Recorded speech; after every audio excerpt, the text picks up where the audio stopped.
Good morning everyone. सुबह के बज गए हैं 5:30 और हम निकल गए हैं नासिक महाराष्ट्र से और आज हमें जाना है इंदौर मध्य प्रदेश। लगभग 440 किलोमीटर कवर करना है। एज़ पर गूगल 8.5 घंटे का रास्ता है। आधा 1 घंटा खाने पीने में लगेगा। आई थिंक 9 साढ़े 9 घंटा लग जाएगा। अभी गूगल बोल रहा है कि अगर हम नॉन स्टॉप गए तो हम दिन को 1-1:30 बजे के आसपास पहुँचेंगे, 1:30 के आसपास पहुँचेंगे। तो शायद नॉन स्टॉप तो नहीं जाएंगे, कहीं ना कहीं एक आध ब्रेक तो लेंगे। तो मुझे उम्मीद है कि शायद 2 बजे तक चेक इन टाइम तक हम इंदौर में होंगे। रास्ता नया होने वाला है, मैं भी इस रास्ते से पहले कभी नहीं गया। थोड़ा आगे से तो मुझे पता है, नहीं थोड़ा आगे से भी नहीं, बिकॉज मैं जो इंदौर रास्ता गया था मैं नांदेड़ से गया था, वो बिल्कुल अलग था। आई थिंक लास्ट में जाके ये नांदेड़ वाले रास्ते से ही मिलेगा जितना मुझे ध्यान है। सो चलिए चलते हैं इंदौर, मिलेंगे आपसे रास्ते में। अभी अगर आपको दिखाएं तो हम नासिक शहर पार कर रहे हैं। रात तो क्या मतलब सुबह हो गई है, बट अभी उजाला नहीं हुआ है। सो इसलिए रास्ते पे अंधेरे ही है। सो अभी कुछ खास दिखाने को है नहीं।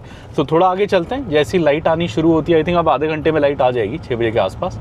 फिर आपको दिखाएंगे सुंदर सुंदर नज़ारे नासिक से इंदौर के बीच। और ये सुबह के 6 बज गए हैं डॉट, और हम लगभग 21-22 किलोमीटर आ गए हैं अपने होटल से। और नासिक का शहर अब हमने अच्छे से पार कर लिया है। ये कोई फ्लाईओवर था, बड़ा लंबा सा पुल था जिस पे हम चढ़े, और उसने काफ़ी हद तक अपने को नासिक पार करा दिया। यहाँ पे बहुत सारे पंजाबी ढाबे देखे मुझे, बट हाँ अभी तो क्या ही खाएंगे। दिन के टाइम पे दिखेंगे तो आज थोड़ा पंजाबी दाल रोटी खा लेंगे। अभी के लिए रास्ता ठीक है, बहुत अच्छा तो नहीं है, मतलब बीच बीच में बहुत सही है, फिर एकदम से गड्ढे आ जाते हैं, स्पीड ब्रेकर आ जाता है, पता नहीं लगता, बट नॉट टू बैड।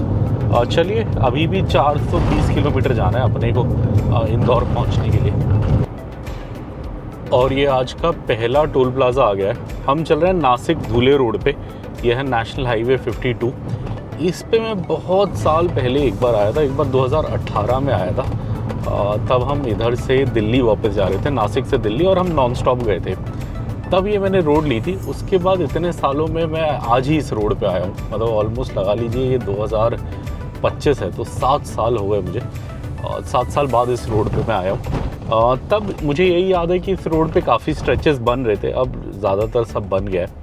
और तब ये था कि यहाँ से नासिक से दिल्ली जाने में मुझे लगभग कितना टाइम लगा था, लगभग 23 घंटे लग गए थे अप्रॉक्सीमेटली। और ये सुबह के हो गए हैं 6:22, लगभग 50 मिनट हो गए अपने को निकले हुए, और लगभग 50 किलोमीटर भी हमने एग्जैक्ट कवर कर लिए हैं। अभी भी रह गया 390, ऑलमोस्ट 440 किलोमीटर का डिस्टेंस है हमारे यहाँ नासिक के होटल से हमारे इंदौर के होटल के बीच। अभी तक ठीक ठाक स्पीड पे टाइम चल रहे हैं हम। अभी गूगल बता रहा है भाई अगर ब्रेक नहीं लेंगे तो 1:45 के आसपास पहुँचेंगे, ब्रेक लेके आई थिंक 2:30 तक पहुँच जाएंगे। कोशिश रहेगी अगर 2 बजे तक पहुंच जाएं तो बेहतर है। मुझे काफ़ी काम है आज, और कल का फिर मुझे उसका वो भी करना है, बुकिंग भी करना है कल, उज्जैन टेम्पल की टिकट। तो देखते हैं। चलिए रोकेंगे 8:30 के आसपास कहीं पे नाश्ता करने के लिए। अभी तो जस्ट निकले हैं, ऐसा कुछ है नहीं, तो अभी चलाए जा रहे हैं। जितना हो सकता है सुबह थोड़ा स्पीड पकड़ते हैं और फिर आराम से नाश्ता वाश्ता करेंगे, खाने के लिए रोकेंगे, फिर दिन में थोड़ा आराम से चलेंगे। अभी थोड़ा खींच रहे हैं ताकि जितना हो सके कवर कर लें। और ये हम सुबह से चल चुके हैं 65 किलोमीटर, और एक और टोल प्लाज़ा आ गया है। और ये पहला नहीं है, दूसरा या तीसरा है। मतलब टोल प्लाज़ा तो खूब आ रहे हैं इस रास्ते में, खूब। चलिए अब यहाँ टोल का वो करते निकलते हैं। कहाँ पे आपको जगह बताएंगे सोचा था, बट जगह बताने के लिए कुछ लिखा ही नहीं है इस टोल प्लाज़ा पे नाम। बस ये है कि ये लगा लीजिए नासिक से हम अपने होटल से 65 किलोमीटर्स आ गए, और यहाँ से एग्जैक्ट 7 घंटा बता रहा है इंदौर में। मतलब हमारा होटल जहाँ हमें जाना है वो यहाँ से एग्जैक्ट 7 आवर्स बता रहा है। डिस्टेंस लगभग 375 किलोमीटर्स बता रहा है इंदौर के होटल के लिए। अभी बाद में मैसेज में आएगा तो बता देंगे फास्टैग में कितना है। फास्टैग का एक तो मैसेज भी लेट आ रहा है, 170 रुपये टोल। बाप रे, भयंकर टोल है। लगता है मेरे पास 1400 रुपये हैं टोल में, बट मुझे लग रहा है कि आज नहीं चलेगा, बिकॉज सुबह भी एक कटा, वो भी ऐसे ही कुछ था, 100 कुछ था, ये 170 है। तो मुझे लग रहा है मुझे रिचार्ज करना ही पड़ेगा, अभी रास्ते में कर लेंगे। ये सामने पहाड़ देखो अब कितने अच्छे लग रहे हैं। जहाँ कल हम गए थे त्र्यंबकेश्वर मंदिर, वो भी ऐसे ही पहाड़ों में है, और ऐसे बादल आते रहते हैं उसके ऊपर, बड़ा सुंदर लगता है। आज भी आप ये देखो इन पहाड़ों में आपको बादल दिख रहे होंगे। ये अभी हम चल रहे हैं नेशनल हाईवे 52 पे। ये हमें धुले तक ले जाएगा। आई थिंक धुले के बाद अपने को रोड चेंज करनी पड़ेगी शायद, बट धुले तक यही रोड है। धुले महाराष्ट्र में है और महाराष्ट्र मध्य प्रदेश के बॉर्डर के पास है। बहुत सही नज़ारा, अति सुंदर अति सुंदर। ये आप बोर्ड देख सकते हैं, इंदौर यहाँ से 354 है, 354, धुले 91, मनमाड़ 24, शिरडी 83। और सामने क्या नज़ारा है, क्या पहाड़ है, वाह जी वाह, अति सुंदर अति सुंदर। आई थिंक मुझे ऐसा लग रहा है अगर अभी बारिश होती तो यहाँ 3-4 वाटरफॉल भी दिख जाते इस पहाड़ में, पानी गिरता हुआ भी दिख जाता, बट अभी बारिश नहीं हो रही। बट हाँ, पूरे बादलों ने ऊपर का पूरा कवर करा हुआ है, दिख ही नहीं रहा, बस नीचे नीचे का दिख रहा है पहाड़, मतलब पहाड़ की चोटी नहीं दिख रही। बहुत सुंदर लग रहा है। और ये धुआं फेंकता हुआ ट्रक जा रहा है, सुंदरता ख़राब करता हुआ। उधर मंदिर भी है ऊपर एक छोटा सा, वहाँ पे मंदिर भी दिख रहा है। Wow, beautiful. और ये इधर कोई घाट का स्ट्रेच आया था 2-4 किलोमीटर का। आई थिंक अब लगभग हम उतर गए हैं। पिछले 10 मिनट लगभग से हम उतर रहे हैं धीरे धीरे करके। अब ऐसा लग रहा है कि अब लगभग पूरा नीचे आ गए हम। चलिए, अभी भी कितना है, 361 है हमारा होटल यहाँ से। सुबह के बज गए हैं ऑलमोस्ट 7 बजने वाले। 7 एक बार बज जाएंगे तो उसके बाद फिर चाय देखना शुरू करेंगे। महाराष्ट्र में गुड़ वाली चाय मिलती है तो कोशिश करेंगे गुड़ वाली चाय पिएं। ये हमें ये बोर्ड दिखा, गुड़चा चाहा नाश्ता ब्लैक टी कॉफ़ी करके, तो हमने यहीं दुकान से गुड़ वाली चाय ले ली, एक ले ली एक गिलास में। अब यही पियेंगे फिर हम आगे जाएंगे। सुबह के 7 बज गए तो आराम से चाय पियेंगे फिर निकलेंगे। ये चाय काफ़ी सही है, एक और ले ली मैंने, पता नहीं कितने की अभी पूछेंगे। 3 चाय सही है। गांव है ये कोई, मालेगांव का बाईपास है ये, बोला। मैं पूछ रहा था, ये कह रहे बाईपास बन रहा है, ये बाईपास बना है। मैं कहा कहाँ का बाईपास है, तो बोला मालेगांव। और ये महाराष्ट्र का मालेगांव शहर बाईपास कर रहे हैं अब। मालेगांव बाईपास था वो, आंटी ने वही बताया था। मैंने अभी आगे बोर्ड भी देखा मालेगांव का।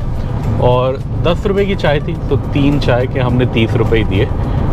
तो बढ़िया था, चाय अच्छी थी, गुड़ वाली थी, कड़क थी, थोड़ी नींद हुई, सही है। 7:15 हो गए हैं सुबह के।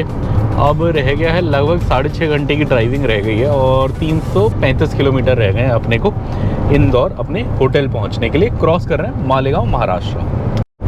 और ये इधर बोर्ड आया, आप देख सकते हैं, धुले सीधा 52, मालेगांव यहीं पे लेफ्ट में 4, शिरडी राइट में 90 और पुणे भी राइट में 290 के कुछ आसपास था।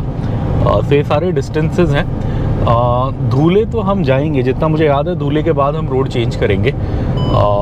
धुले के बाद ये रोड आगे आई थिंक गुजरात साइड कहीं चली जाएगी, अपन इंदौर साइड चले जाएंगे, ऐसे मुझे लग रहा है। एक बार धुले जाएंगे तो बताएंगे आपको। ये हम हल्के फुल्के पहाड़ पार कर रहे हैं। अभी हम धुले के पास हैं। आई थिंक धुले यहाँ से 20 किलोमीटर के आसपास होगा। धुले के आगे जाके ही कहीं पे बॉर्डर आएगा, जितना मुझे याद है। धुले मैंने 3-4 बार क्रॉस करा है, रुका मैं कभी भी नहीं हूँ। एक आध बार गुजरात जाते हुए भी आपको धुले आना पड़ता है नासिक से, बट ये वाला रास्ता नहीं था, शायद नासिक के आउटर कहीं से हम आए थे। अगर आप गुजरात जा रहे हो तब हैदराबाद से तब भी धुले आएगा। और बहुत साल पहले जब मैं नासिक से दिल्ली गया था तब भी धुले आया था, बट दोनों रास्ते अलग हैं। अगर आपको दिल्ली जाना है तो फिर आप धुले से उधर चले जाते हो, चित्तौड़गढ़ की साइड चले जाते हो। चित्तौड़गढ़, रतलाम, ये सब होते हुए, और वो कौन सा जब वी मेट मूवी में जो शहर आता है, अभी मैं नाम भूल गया उसका, वो वाले सारे शहर क्रॉस करके आप जाते हो। कौन सा शहर था जब वी मेट में, जहाँ वो रुकते हैं, ट्रेन छूट जाती है, अभी मुझे याद नहीं आ रहा। बट हाँ, अगर आपको गुजरात जाना है तो फिर धुले से आप वो गुजरात वाला हाईवे पकड़ लेते हो जो वडोदरा साइड जाता है, वडोदरा अहमदाबाद ये जाता है। सो अब धुले आने वाले हैं, काफ़ी इंपॉर्टेंट जंक्शन है। यहाँ से 3-4 बड़े बड़े शहरों के लिए हाईवे निकलते हैं। ये भी वैसे आगरा, इसको भी मुंबई आगरा हाईवे बोल रहा है गूगल। तो पुराने ज़माने का ये, आजकल तो मोस्टली ट्रैफिक जिसे आगरा जाना है वो मुंबई दिल्ली एक्सप्रेसवे पकड़ लेता है, बट पुराने ज़माने में अगर आपको यहाँ से दिल्ली जाना था तो यही हाईवे था। ये इधर अपने को बीपी का कंपनी ओन्ड पंप दिख गया है, सो हम भरा लेंगे। यहाँ 2-3 रुपये सस्ता है मध्य प्रदेश से, सो यहाँ भरा लेंगे तो फिर मध्य प्रदेश में आधा टैंक भराएंगे तो अपना काम चल जाएगा शायद। यहाँ लिखा भी हुआ है कंपनी ओन्ड कंपनी ऑपरेटेड। तो चलिए जाते हैं, डीजल टैंक फुल कराते हैं, फिर आगे चलेंगे। ये धुले से थोड़ा पहले हमें दिख गया company owned Bharat petroleum. BP का डीजल सबसे अच्छा होता है भारत पेट्रोलियम का, और इधर लिखा भी है BP Dhule, company owned, company operated, company स्वचालित पंप, मतलब कंपनी द्वारा डायरेक्टली वो करा हुआ। यहीं हमने गाड़ी रोक ली है। ज़्यादा डीजल तो नहीं जाएगा, हमारी गाड़ी में है डीजल, बस टैंक फुल कराएंगे, आई थिंक 2000 तक का जाएगा, फिर चलेंगे।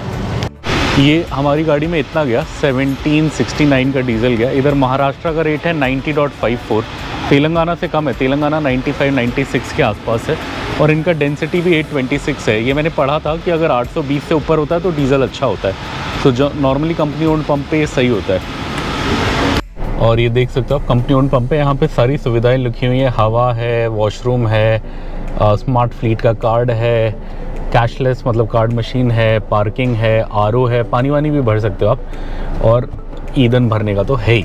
तो यहाँ से ये सारी होती है। कंपनी ओन्ड पंप्स अच्छे होते हैं बीपी के, डीजल भी अच्छा होता है। मैंने बिकॉज़ मैं बहुत सारे ब्लॉगर्स और काफ़ी लोगों को फॉलो करता हूँ जो रोड ट्रिप्स करते हैं, मैंने देखा मोस्टली सबकी डीजल गाड़ियाँ होती हैं, और कई लोगों का मैंने देखा है कि ओहो डीजल, बाप रे वो था, रोड ख़राब थी, डीजल फिल्टर में बहुत इशू आता है, और जितना मैंने पढ़ा था वो मोस्टली ख़राब डीजल भराने से होता है। मेरी गाड़ी लगभग 1,55,000 चल गई है, और मैं पूरे इंडिया घूमता हूँ, अलग अलग जगह डीजल भराता हूँ, मेरा कोई फिक्स पंप तो होता नहीं है। हैदराबाद में फिक्स पंप है, बट जब बाहर जाता हूँ तो ऐसा कुछ नहीं है। बट मैं हमेशा कोशिश करता हूँ कि कंपनी ओन से भराऊँ, बीपी मिले बीपी से भराऊँ, बीपी ना मिले फिर किसी और कंपनी ओन से भराऊँ। सो मेरा आज तक डीजल पंप में कोई इशू नहीं आया है।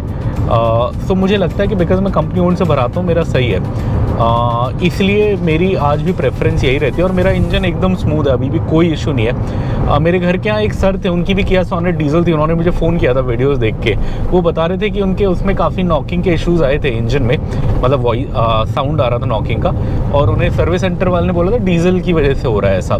तो मुझसे पूछ रहे थे आप कहाँ भराते हैं डीजल, तो मैंने उन्हें बताया कि मेरी कंपनी के जहाँ मैं काम करता हूँ उसी के पास में एक बीपी का फ्यूल स्टेशन है सरकारी, पुलिस डिपार्टमेंट का, मैं वहीं से भराता हूँ। सो हमेशा डीजल सोच के भराएं अच्छी जगह से। और ये धुले से निकलते ही ये आ गया है टोल प्लाजा, धुले का ही होगा ये तो शायद, बिकॉज ये पीछे जो पंप था उसका नाम भी कंपनी ओन्ड पंप बीपी धुले था। तो ये धुले के आसपास ही अपन चल रहे हैं। अब लगभग 8-9 किलोमीटर में बॉर्डर भी चेंज करा रहा है, मतलब सॉरी रोड चेंज करा रहा है, तो शायद बॉर्डर भी अब ज़्यादा दूर ना हो। धुले से थोड़ा आगे में ही पड़ता है जितना मुझे याद है। वैसे तो मैं इस साइड बहुत साल बाद आया हूँ, मैं धुले से हमेशा गुजरात साइड ही हूँ, ये मध्य प्रदेश साइड में बहुत सालों बाद जा रहा हूँ, 7-8 साल बाद, तो मुझे बहुत अच्छे से याद नहीं है, बट मोटा मोटी जो मुझे याद है कि धुले के बाद ही बॉर्डर लगनी शुरू होते हैं। और ये सुबह से हम चल चुके हैं 170 किलोमीटर, अभी भी 270 और जाना है अपने को। 440 किलोमीटर था हमारा टोटल डिस्टेंस। आप देख सकते हैं रास्ता अच्छा है, एक्चुअली हाईवे चेंज नहीं हुआ, मैं गलत था। धुले के बाद भी ये सेम रोड ही उधर जा रही है, इंदौर के एकदम पास तक जा रही है, इंदौर के आउटर तक यही अपने को छोड़ देगा, और फिर इंदौर के अंदर जाना पड़ेगा हमें, ऑब्वियसली हमारा होटल अंदर है। बट आप देख सकते हैं रोड अच्छी है, हल्की हल्की पहाड़ियाँ हैं, हरा भरा है, सावन का महीना है, सो हर जगह हरियाली है हरियाली।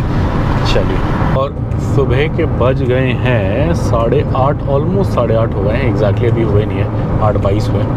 और ये धुले पलनेश्वर टोलवेज लिमिटेड बता रहा है, जगह का नाम क्या है, ओ बॉर्डर आ गया, ये बोल रहा है महाराष्ट्र MP बॉर्डर धुले हाईवे, इस जगह को वो सामने आप देख सकते हैं वहाँ लिखा हुआ है महाराष्ट्र MP बॉर्डर धुले हाईवे।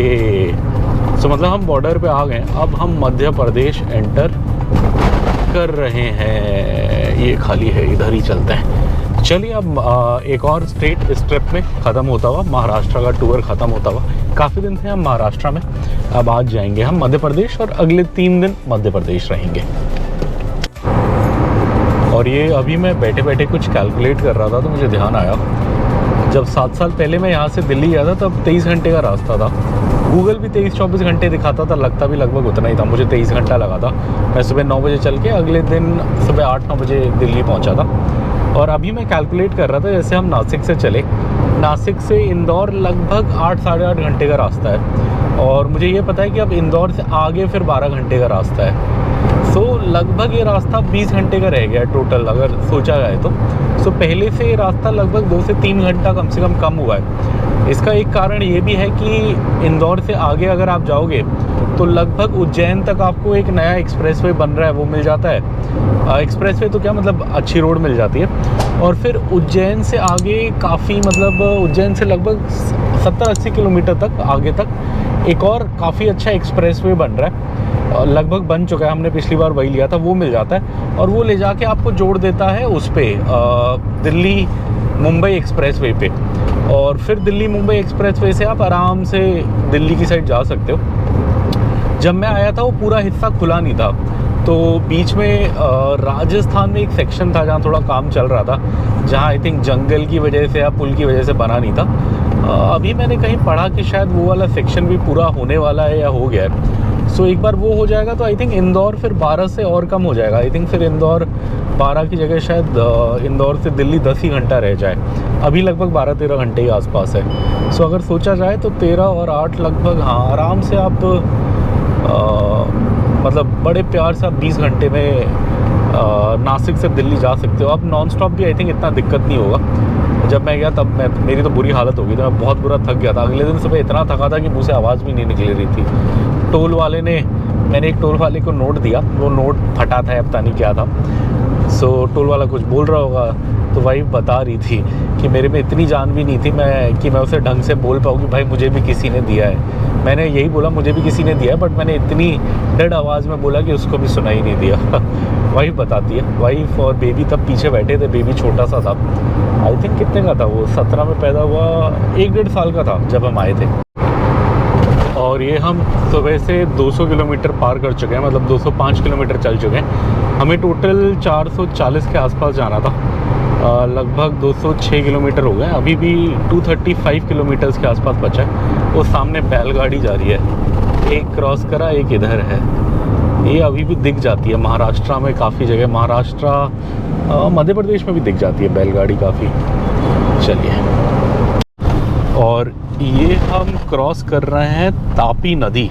इस एरिया की बड़ी नदी है ये, आई थिंक कहीं ना कहीं जाके नर्मदा में शायद मिलती होगी, ऐसा मुझे लग रहा है। बिकॉज़ इस एरिया में जो बड़ी नदी आती है वो नर्मदा है, और नॉर्मली सारी छोटी मोटी नदियाँ उस एरिया की बड़ी नदी में मिलते हैं। वैसे पानी तो इसमें खूब है, वाह, काफ़ी बड़ी नदी। तापी नदी पार करते हुए मध्य प्रदेश बॉर्डर अभी भी मुझे दिखा नहीं।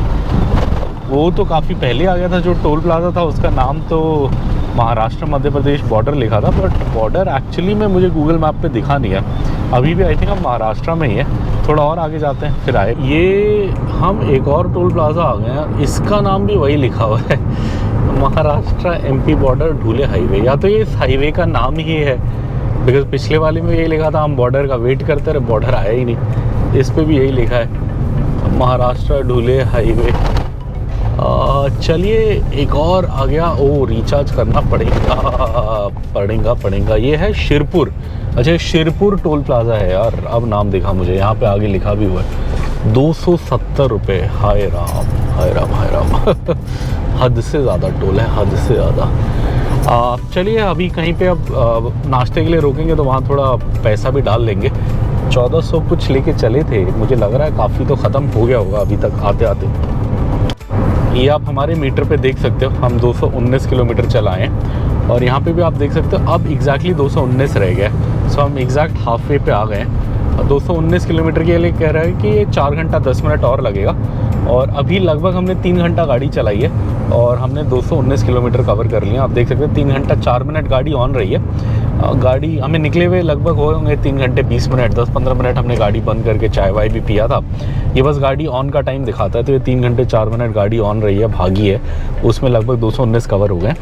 और अभी ये लगभग 4 घंटा और लगेगा कह रहा है। सो चलिए अब नाश्ता करेंगे, अब लगभग आधे रास्ते आ गए, सो नाश्ता कर सकते हैं। मुझे थोड़ा होटल पहुंचने का वो है, जल्दी है, बिकॉज़ मेरा थोड़ा काम है आज, कुछ काम है मुझे, इसी वजह से होटल जल्दी पहुंचूंगा तो वो सब कर सकता हूँ। और फिर मुझे कल का अपना बुकिंग भी करना है, इसीलिए मैं वेट कर रहा हूँ। चलिए फटाफट चलते हैं। ये जगह देखो आप कितनी सुंदर लग रही है, हरे हरे हल्के हल्के पहाड़ हैं। और अभी हम इंदौर से लगभग कितना दूर है, 200 किलोमीटर दूर है, और क्या नज़ारे हैं। हल्के हल्के पहाड़ काट के रास्ता बनाया हुआ हाईवे। ये अभी भी हम NH 52 पे ही हैं जितना मुझे ध्यान है, नेशनल हाईवे, हाँ 52 ही है ये। बहुत सही, बहुत सही। आई थिंक ये वही वाला है जो अक्कलकोट कर्नाटका को फिरोजपुर पंजाब से जोड़ता है। जितना मुझे याद है NH52 वही है। वाह, बड़ा सुंदर दृश्य सामने। ऐसे हम नीचे जाते हैं तो और अच्छा लगता है। चलिए अब नाश्ते की जगह ढूंढ रहा हूँ मैं, कोई पंजाबी ढाबा मिल जाता, थोड़े पराठे अच्छे वाले मिल जाते तो खा लेते। वही देख रहा हूँ मैं गूगल में, कहीं मिलेगा तो मैं रोकूंगा। फाइनली ये बॉर्डर आ गया है और यहाँ पे जगह कम छोड़ी है। जैसे महाराष्ट्र के बॉर्डरों पे क्या होता है, नॉर्मली इतनी जगह छोड़ते हैं कि गाड़ी साइड से निकल जाए और ट्रकों को इधर आना पड़ता है। बट इस वाले बॉर्डर पे बहुत कम जगह छोड़ी है, तो गाड़ियाँ भी यहीं से जा रही हैं। आप देख सकते हैं ट्रक तो लाइन से खड़े हैं, ये अपना RTO जो सब है वो सब करा के जाएंगे और हम ये साइड वाले इससे घाटी से निकल जाएंगे। नॉर्मली जो तेलंगाना बॉर्डर है वहाँ पे तो मेन हाईवे पे ही थोड़ी सी गाड़ी के लिए जगह छोड़ देते हैं। यहाँ ऐसा नहीं है, यहाँ गाड़ी को भी इधर से ही जाना है। चलिए जो भी है निकलते हैं। बॉर्डर पार हो गया, मतलब अब हम ऑलमोस्ट मध्य प्रदेश आने वाले हैं। अभी RTO आया है, RTO के थोड़ा बाद जाके मेन वो आता है, क्या बोलते हैं उसको, मेन बॉर्डर आता है। सो मेन बॉर्डर आने में अभी थोड़ा सा और। ये गूगल इधर पंजाबी ढाबा बता रहा है, बोर्ड भी मुझे दिख गया है, इसमें लिखा है मांझा पंजाबी ढाबा, प्योर वेज। खाने में होगा क्या अभी? सुबह तो क्या, वैसे 9 बज गए हैं, 9:10 हो गए। अगर आप दक्षिण भारत में होते तो सुबह 6 बजे से ही नाश्ता मिल जाता है, बट इधर थोड़ा पता नहीं होता। चलिए देखते हैं, पूछते हैं, अगर कुछ होगा नाश्ता तो करेंगे, वरना निकल जाएंगे आगे। देखते हैं, मुझे डाउट ही हो रहा है, ये तो अभी दुकान शुरू कर रहा है। पूछते हैं कुछ है क्या। आज का नाश्ता यही है, एक आलू प्याज का पराठा बोला था, दही बोला था और ये अचार दिया। कई जगह चटनी होती है तो और मज़ा आता है, यहाँ अचार है। खाना ठीक है, नॉट बैड, बहुत अच्छा भी नहीं है बहुत बुरा भी नहीं है, पराठा ठीक है। तो ये खाएंगे, फिर एक चाय पियेंगे, फिर निकल जाएंगे। ये खाना तो खा लिया बट बहुत मज़ा नहीं आया, ठीक था, बस काम चला होता। 130 रुपये लगा, मुझे उम्मीद है कि 50-60 रुपये का पराठा होगा और हाफ़ दही ली थी तो 60-70 रुपये की दही होगी, शायद 70 का पराठा 60 की दही, ऐसी कुछ होगा, बट मज़ा नहीं आया। इससे कहीं ज़्यादा अच्छा वो पराठा था जो हमने 100 रुपये का खाया था, जिसमें दाल भी दिया था, दही भी दिया था, वहाँ पे कर्नाटका में, जब हम पहले दिन निकले थे हैदराबाद से। पंजाबी जीतू ढाबा करके, वो काफ़ी अच्छा था। ये मज़ा नहीं आया, और वो था भी तंदूर वाला पराठा। तो चलिए कोई नहीं, बस एक खाया, इसलिए मैंने और ऊपर से लिया नहीं, बस एक ही खाया। अब क्या करूँगा, लंच के लिए कहीं पे थोड़ी अच्छी जगह ढूंढ लूँगा जहाँ पे दाल रोटी मिल जाए फ्रेश, तो वो खाने की कोशिश करूँगा। यहाँ तो कुछ समझ नहीं आया, इसलिए मैंने एक ही खाया, अदरवाइज़ तो भूख तो थी, मैं एक और खा लेता, बट मैंने कहा नहीं, मज़ा नहीं आ रहा, छोड़ो। और लंच में थोड़ा ढंग का खा लेंगे और कोशिश करिए पंजाबी दाल रोटी ही खाएं। इस रूट पे पंजाबी ढाबे होंगे ऐसा लग रहा है। वैसे भी मम्मी का फास्ट है, मुझे ही खाना है और मुझे वही दाल रोटी पसंद है, सो कोशिश करेंगे कहीं पे मिलती है तो बढ़िया सी दाल रोटी खाएं। अभी 9:30 हो गया, 11 बजे के बाद फिर ढूंढना शुरू कर देंगे कहीं पे खाने के लिए। बोर्ड देख सकते हो आप, इंदौर 174, शिवपुरी 570 और आगरा 810। सो ये हाईवे सीधा आगरा जाता है। आगरा से फिर आप, मतलब आगरा के पहले ही फिर आप दिल्ली भी आ सकते हैं। जब मैं गया था नासिक से, तब मैं आगरा वाले रास्ते से तो नहीं गया था, लास्ट में कहीं जाके मैंने रास्ता चेंज किया था, बिकॉज मुझे ये याद है कि मैं जयपुर से निकला था, मतलब मैं जयपुर से दिल्ली वाले रास्ते गया था, वही याद है मुझे। चलिए, सुंदर सुंदर वादियाँ आ गई हैं, बहुत सुंदर रास्ता है ये, हरा भरा भी है। ओहो, जैम है, ये देखो आप कितना हरा भरा है, अमेजिंग। हल्की हल्की घाटियाँ, यहाँ पे ट्रकों की हालत ख़राब हो रही है चढ़ने उतरने में, और इसकी वजह से थोड़ा ज़्यादा टाइम लग रहा है, थोड़ा जैम जैसा लग रहा है, बट बहुत सुंदर। ये लगभग 190 किलोमीटर दूर है हम अपने इंदौर के होटल से, और एकदम मतलब अद्भुत नज़ारे, अद्भुत। मन कर रहा है कि सामने जाओ और पहाड़ पे आराम से मस्त ट्रैकिंग करो, क्या मज़ा आएगा। हरी हरी घास में, पेड़ भी हैं, घास भी है, अति सुंदर, अति सुंदर। ये महाराष्ट्र में कम दिखता है, दक्षिण भारत में बिल्कुल दिखता ही नहीं है, लेकिन जैसे ही हम मध्य प्रदेश आए, कावड़ यात्री हमें दिखने लग गए हैं। आप देख सकते हैं, और लेडीज़ हैं बहुत सारी, बहुत सारी लेडीज़ हैं। ये टिपिकल नॉर्थ इंडियन फेस्टिवल है। ये मैं हो गए 5-6 साल दक्षिण भारत में रहते हुए, और बारिशों में काफ़ी मैं इधर उधर घूमा हूँ, उधर मैंने कहीं नहीं देखा है। महाराष्ट्र में हल्का फुल्का दिखता है, इतना ज़्यादा नहीं दिखता। आई थिंक सबसे ज़्यादा यूपी, मध्य प्रदेश, इन्हीं 2 जगह दिखता है। हरियाणा आई थिंक सबसे ज़्यादा इधर ही होता होगा, राजस्थान में भी होता होगा। राजस्थान में कभी गया नहीं हूँ सावन के महीने में, बट हाँ यूपी और उसमें तो मैंने एमपी में बहुत देखा है। चलिए, लोग क्या बोलते हैं, श्रद्धा से जा रहे हैं। Best wishes. ये एक और बॉर्डर चेक पोस्ट का इधर बोर्ड लगा है। ये मुझे लग रहा है कि अब मध्य प्रदेश का एंट्री वाला होगा शायद, बिकॉज़ महाराष्ट्र वाला तो काफ़ी देर पहले आया था, बहुत पीछे आया था। कार मोटरसाइकिल साइड से जाओ बोल रहा है, ट्रक इधर से जाओ बोल रहा है शायद। ये थोड़ा कंफ्यूजिंग है। कार मोटरसाइकिल का वैसे अलग से वो सिंबल बना था, बट हाँ ये बॉर्डर चेक पोस्ट ही है। मध्य प्रदेश की एंट्री ही है जितना मुझे समझ आया। अब ये तो ट्रकों की लाइन है, बट अपने को ट्रकों की लाइन में नहीं लगना। हमारा कहीं से होगा गाड़ी का अलग। कार, हाँ यहाँ लिखा है कार। ये देख सकते हैं आप, ट्रक्स खड़े हैं लाइन से, बट कार इधर बना हुआ है, तो अपन इधर से निकल जाएंगे। यहाँ कहीं लिखा भी होगा welcome to integrated Madhya Pradesh. हाँ लिखा हुआ है Madhya Pradesh check post, so clearly लिखा हुआ है कि एमपी का है। ये गाड़ी में बड़ा सही लिखा है, सामने लिखा है जय जलदेव। ये मैंने कहीं नहीं देखा था, पहली बार देखा मैंने। जैसे हिंदू स्क्रिप्चर्स में तो वरुण देव होते हैं, इंद्रा थंडर के होते हैं। जलदेव कौन होते हैं मुझे भी इतना नहीं पता। जैसे ग्रीक माइथोलॉजी में तो पोसाइडन है, द गॉड ऑफ द सी। बड़ा इंटरेस्टिंग है, जय जलदेव। चलिए, और ये हम सुबह से 300 किलोमीटर चल चुके हैं, 304 चल गए हैं एक्चुअली। अब 135 रह गया, और इसके लिए ऑलमोस्ट 2 आवर्स 45 मिनट्स, मतलब लगभग 3 घंटे का रास्ता बता रहा है। अभी भी ये कह रहा है कि हम 110-115 के आसपास पहुँचेंगे बिना ब्रेक लिए। सो अभी भी मुझे वही उम्मीद है कि अगर हम खाने भी रुके तो हम शायद 2 बजे तक तो होटल पहुँच ही जाएंगे। अभी टाइम हो रहा है 10:30। 1 घंटे बाद खाना देखेंगे, मतलब लगभग 11 साढ़े 11 बजे के बाद देखेंगे कि लंच कहाँ कर सकते हैं। और ये हम नर्मदा माता पे आ गए हैं। आप देख सकते हैं यहाँ लोग जा रहे हैं। आई थिंक ये गांव करके जा रहे हैं। मैंने ऐसे 5-6 देखे अलग अलग जत्थे, तो हर गांव का अपना जत्था है शायद, ऐसे मुझे लगा। और यहाँ पे आप देख सकते हैं नर्मदा माता बड़ी सुंदर लग रही हैं। जय नर्मदे। कल हमने आरती भी देखी थी, वो गोदावरी की थी। नर्मदा में भी कहीं आरती होती होगी, बट मैंने नहीं देखी। आप लोगों को अगर पता है कहाँ होती है तो कमेंट्स में लिखें, कभी जाके देखने की कोशिश करेंगे। गंगा जी पे आरती मैंने देखी है, वहाँ पे प्रयागराज में देखी थी, सॉरी वाराणसी में देखी थी बहुत साल पहले। और इधर भी मैंने देखी है, क्या बोलते हैं, कहाँ गए थे कल हम, गोदावरी पे। नर्मदा पे मुझे नहीं पता कहाँ होती है, कहीं होगी तो मैं पक्का जाऊँगा। और आज का एक और टोल प्लाज़ा आता हुआ, ये मध्य प्रदेश में कहीं है, और इसमें काफ़ी भीड़ भी है। अभी तक जो हमें मिले खाली खाली मिल रहे थे। इस पे काफ़ी गाड़ियां हैं लाइन पे। ये काफ़ी बिजी वाला टोल प्लाज़ा है। चलिए देखते हैं कौन सा है। अभी यहाँ से इंदौर रह गया है 103, मतलब हमें जहाँ जाना है वो जगह रह गई है 103। और ये है मध्य प्रदेश का कालघाट टोल प्लाज़ा। बहुत भीड़ है इस टोल प्लाज़ा में, भयंकर।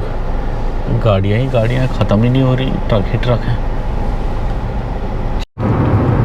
और ये हम सुबह से लगभग कितना चल चुके हैं, 340 किलोमीटर चल चुके हैं। अब लास्ट के 100 किलोमीटर रह गए इंदौर होटल के लिए हमारे, और 2 घंटे का रास्ता रह गया केवल। 11 बज गए। अब 15-20 मिनट बाद देखेंगे, ढाबा देखना शुरू करेंगे और डिनर कर लेंगे, टाइम पे ही कर लेंगे, ताकि आराम से होटल भी पहुंच जाएं। 2 बजे तक अगर पहुंच जाते तो सही था। चलिए देखते हैं। ये नदी है, नदी का नाम तो मुझे ध्यान नहीं, बट बड़ी सुंदर लग रही है और पूरी फुल है पानी से, तो पानी ऊपर से फ्लो मार रहा है, बड़ा अच्छा लग रहा है। यहीं से रतलाम का रास्ता चेंज हो गया, जहाँ ये नदी है इसी डायरेक्शन में रतलाम का बोर्ड लगा था। हम तो सीधा जा रहे हैं, ये सीधा इंदौर जा रहा है, बट रतलाम जाने वालों के लिए उधर से ही रास्ता दिखा रहा था। आई थिंक जब मैं बहुत साल पहले आया था तो मैं उधर से ही गया था, दिल्ली। ये यहाँ पे फुल टू वो चल रहा है कावड़ यात्रा का।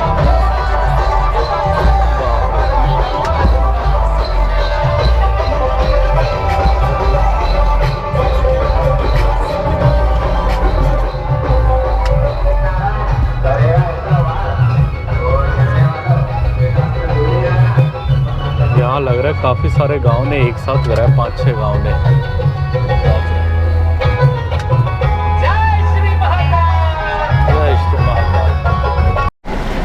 ये मैं इधर रुका था, बट इधर कुछ खाने का है समझ नहीं आया, कोई आया ही नहीं पूछने। मैंने ढूंढा, कोई है, गाड़ियाँ खड़ी थी यहाँ 3-4, मुझे लगा शायद खाना होगा, अच्छी जगह होगी, बट ऐसे ही है। खुद काउंटर पे 2 बोतल दारू रख के पता नहीं कहाँ गया हुआ है बंदा। फिर मैं कहा यार यहाँ नहीं खाएंगे, फिर मैं निकल गया। चलिए आगे देखते हैं, मुझे सिंपल दाल रोटी खानी है, कहीं ना कहीं तो मिल ही जाएगा। ये 12:30 हो गए, 12:30 हो गए। यहाँ रुका था मैं लंच करने के लिए, hotel Maa Vaishno Devi and family restaurant, family hall. खाना यहाँ खाया मैंने। खाना, रोटी अच्छी थी, प्योर गेहूं की थी, रोटी बहुत सही थी, बट दाल मखनी मीठी थी और मुझे मीठी दाल मखनी पसंद नहीं है, तो मुझे दाल मखनी में इतना मज़ा नहीं आया। और इनके पास उड़द चने की दाल नहीं थी, इसलिए मैंने दाल मखनी लिया था। ज़्यादा महंगा नहीं था, सरप्राइजिंगली 140 रुपये का था दाल, और 20 रुपये की एक छाछ थी, मैंने छाछ भी ली थी। छाछ अच्छी थी, छाछ और रोटियाँ अच्छी थी।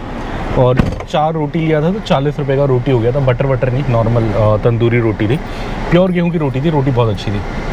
तो सब मिला के 200 रुपये का मैंने खाना खाया, 20 रुपये उसको दिया, तो 220 में अपना खाना हो गया। ठीक है, काम चलाने के लिए ठीक था, बहुत मज़ेदार नहीं था, अगली बार नहीं रोकूंगा।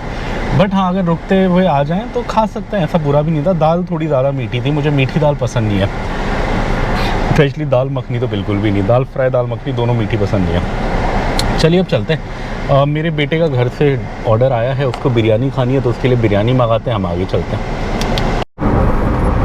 अब ये इंदौर का हमारा होटल रह गया केवल 33 किलोमीटर, लगभग 50 मिनट का रास्ता। और ये आई थिंक लास्ट टोल होगा मेरे हिसाब से, बिकॉज शहर के अंदर तो टोल प्लाज़ा बनते नहीं है, और इंदौर अब ज़्यादा दूर है नहीं, तो मुझे लग रहा है ये शायद लास्ट ही होगा। अब चलिए देखते हैं, ये इधर जाते हैं, इधर एक ही ट्रक है आगे बस, और जगह का नाम तो यहाँ पे भी नहीं लिखा। और ये टोल प्लाज़ा हमने पार कर लिया, इसका नाम लिखा था सोनवे टोल प्लाज़ा, ये तो मुझे भी नहीं पता था, सोनवे। चलिए अब लगभग ज़्यादा दूर नहीं है, अब आई थिंक थोड़े से 10-12 किलोमीटर में शायद नागपुर शहर लगना शुरू हो जाए। हमारा होटल 32 किलोमीटर है यहाँ से, 40-50 मिनट का रास्ता। यहाँ पे सामने कावड़ यात्रा का सेलिब्रेशन हो रहा है, ताबड़तोड़ पूरे वो उड़ा रहे हैं, क्या बोलते हैं, रिबन बोलते हैं, क्या बोलते हैं। पहले दूर से मुझे लगा फूल उड़ा रहे हैं, मैं कहा क्या बात है, बट फूल नहीं है, वो सैफ्रो कलर के वो है, वो कागज़ का वो है। हाँ, यहाँ पे इन्होंने स्टेज बनाया हुआ है पूरा, पुलिस भी आई हुई है ताकि ऐसा वैसा कुछ ना हो। यहाँ देख सकते हो आप, सही है। चलिए चलते आगे। और ये हम आखिरकार आ गए हैं इंदौर, और आप इस पे देख सकते हैं लिखा हुआ है इंदौर रहेगा नंबर 1 स्वच्छ भारत अभियान। सो इंदौर जो है क्लीनेस्ट सिटी ऑफ इंडिया है। जितना मुझे पता है ये मध्य प्रदेश का फाइनेंशियल कैपिटल भी है, मतलब ऑफिशियली कैपिटल भोपाल है, बट आई थिंक सबसे ज़्यादा बिजनेस और वो सब यहाँ पे होता है, इसलिए ये फेमस है। इंदौर से जाकिर खान भी हैं, अगर आप कॉमेडी देखते हैं तो आपको बहुत पसंद आएगा। और हमारे लिए भी इंदौर बड़ा स्पेशल है, बिकॉज़ एज़ पर हमारे यूट्यूब एनालिटिक्स हमारा सबसे ज़्यादा व्यूअरशिप आता है हैदराबाद से, उसके बाद आता है इंदौर से। और पिछले 1 साल में, पहले ज़िंदगी के पहले 38 साल में कभी इंदौर नहीं आया, और पिछले 1 साल में ये चौथी बार आ रहा हूँ मैं। मतलब हमारा ट्रिप आइटनरी ऐसा पड़ रहा है कि हम इधर आ चुके हैं, और काफ़ी सही जगह है रुकने के लिए। ये एक और कारण भी है, ये और नागपुर दोनों अपने को अच्छे नाइट हॉल्ट्स पड़ते हैं इन बजट, तो हम यही रुकते हैं। तो चलिए अब हम आ गए इंदौर। अब हमारा होटल यहाँ से केवल 2.5 किलोमीटर, 6 मिनट का रास्ता रह गया। होटल पे जाएंगे, फिर इस ब्लॉग को ख़त्म कर देंगे, थोड़ा काम वाम करेंगे। इंदौर 2-3 दिन रुकेंगे, इंदौर का एक छोटा सा ब्लॉग बनाएंगे।